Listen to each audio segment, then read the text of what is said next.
I'm so excited about this coming Sunday. It's one of 2 mental health Sundays that we have each year, and we have a great experience planned for you.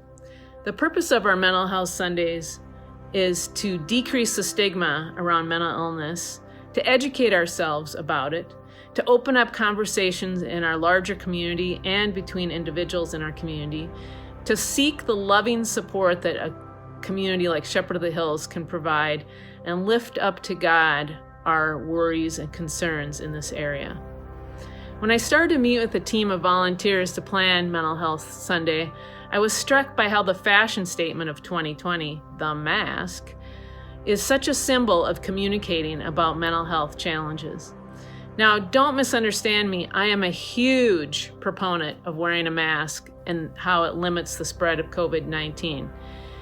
In this planning conversation, I came to realize how the mask prevents us from seeing the primary unspoken clues of how the other person is feeling, their facial expression. It also made me reflect on times before the pandemic when I was having conversations with somebody that I may not have read their facial conversation because I was too distracted. Or in turn, when I may have intentionally masked my facial expression because I didn't want to or was afraid to, more likely, share how I was feeling emotionally at the time. Wouldn't it be great if we could just write the primary emotional feeling we're having that day on our mask before going out, in hopes that the world around us would support us and care for us in that way? And in reverse, wouldn't it be great if other people had that on their mask so we could be supportive of them? In some ways, this makes things like Zoom and FaceTime the preferred way to get together these days, as we can see each other's faces and have those conversations without being worried about where we're standing, in the middle of a store or in the midst of a big extended family.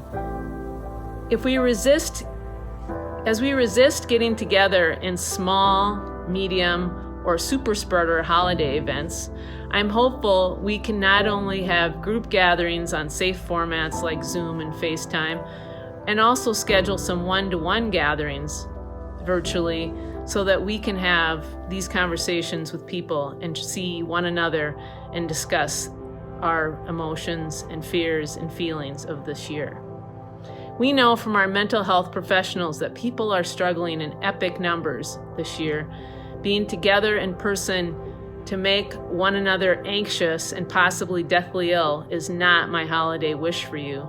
Instead, I hope you will schedule some very intentional time virtually with people, individually and in groups, to really see one another, to ask those important questions, to take time to listen, and to share how you're feeling so you can be cared for too.